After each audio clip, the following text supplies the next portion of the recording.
Hello दोस्तों, नमस्कार। आप सभी का हमारे यूट्यूब चैनल पर स्वागत है। यदि आप लोग क्लास 12th बायोलॉजी स्टूडेंट हैं और 29 फरवरी को एग्जाम देने वाले हो, तो एग्जाम से पहले आप लोग इस क्वेश्चन को जरूर रिवाइज कर लीजिएगा। वेरी इंपॉर्टेंट क्वेश्चन आपका होता है कि अपरा की परिभाषा दीजिए, इसके दो कार्य लिखिए। वेरी इंपॉर्टेंट होता है। 2005 से आप लोग देख सकते हो कि 5 में आया, 6 में आया, 7 में आया, 8 में, 9 में, 10 में, 11 में, 12 में, 13 में, 14 में, 15 में, 16 में, 22 में, देखिए लगातार क्वेश्चन में आता ही आता है। तो इसको आप लोग अच्छे से तैयार कर लीजिए कि अपरा की परिभाषा क्या होती है और साथ ही में इसके दो कार्य क्या होते हैं।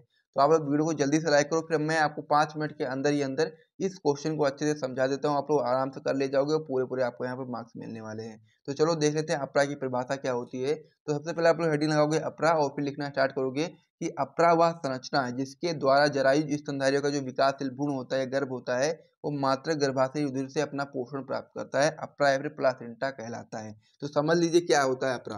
तो अपरा में बताएंगे कि अपरा एक इस प्रकार की संरचना होती है जिसके द्वारा जो जरायु स्तनधारी होते हैं, उनके जो विकासशील भ्रूण होता है या फिर जो उनके पेट में बच्चा होता है, वह बच्चा मात्र गर्भाशय रुधिर से अपना पोषण प्राप्त करता है अपरा के द्वारा। तो उसको हम लोग क्या बोलते हैं? अपरा या फिर प्लेसेंटा बोलते हैं। तो ये आपका हो गया अपरा की परिभाषा। इसे आप लोग जल्दी से रट लो, वेरी इंपॉर्टेंट है। फिर हम लोग अपरा के कार्य को देख लेते हैं। अपरा के कार्य में आप लोग बता सकते हैं कि अपरा के द्वारा विकसित होते भ्रूण को पोषण एवं ऑक्सीजन प्राप्त होते हैं। यानी कि जो अपरा होती है, अपरा की सहायता से ही जो आपका भ्रूण होता है, जिस भी माता के पेट में भ्रूण होता है, फिर गर्भ होता है, उसको पोषण प्राप्त कहाँ से होता है? तो बता सकते हैं कि पोषण और ऑक्सीजन अपरा के द्वारा ही प्राप्त होता है। ये पहला पॉइंट आप यहाँ पर याद कर लोगे। दूसरा पॉइंट आप इसमें बता सकते हैं कि अपरा द्वारा स्रावित हार्मोन गर्भावस्था बनाए रखने और शिशु जन्म में सहायता करते हैं। यानी कि जो अपरा से द्वारा स्रावित हार्मोन होते हैं, ये आपके गर्भावस्था को बनाए रखने और शिशु जन्म में सहायता करते हैं।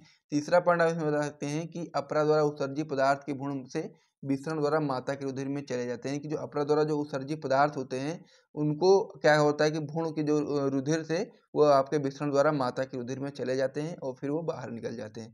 तो इस प्रकार से अपरा के कार्य और अपरा के बारे में आपने समझ लिया। वेरी इंपॉर्टेंट क्वेश्चन होता है और 2 मिनट में क्वेश्चन आपका तैयार हो जाना चाहिए। 2 मिनट और आप लोग ले लो एक्स्ट्रा और आप लोग इसको पढ़ लो 2-3 बार, बस ये आपका याद हो जाएगा। फिर हम लोग यहाँ पर एक और चित्र देख लेते हैं। चित्र भी आप लोग यहाँ पर देख लीजिए कि मानव शुक्राणु का नामांकित चित्र लिखिए। वेरी इंपॉर्टेंट आपका ये होता है। इसे आप इस प्रकार से बना सकते हो। ये ऊपर जो होता है रेड कलर के ऊपर, ये आपका होता है एक्रोसोम।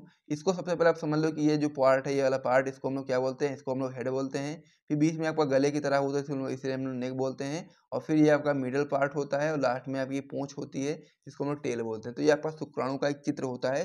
तो शुक्राणु में सबसे पहले जो हेड होता है, हेड में जो सबसे ऊपर ये वाला पार्ट होता है, इसको हम लोग एक्रोसोम बोलते हैं।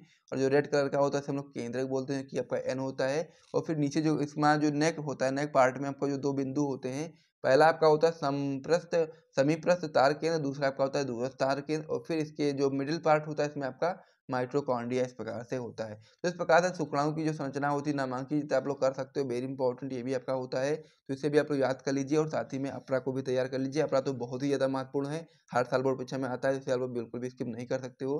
तो इसे भी जल्दी से तैयार कर लो। फिर हम वीडियो को समाप्त करते हैं। मिलते हैं नेक्स्ट वीडियो में, तब तक के लिए जय हिंद।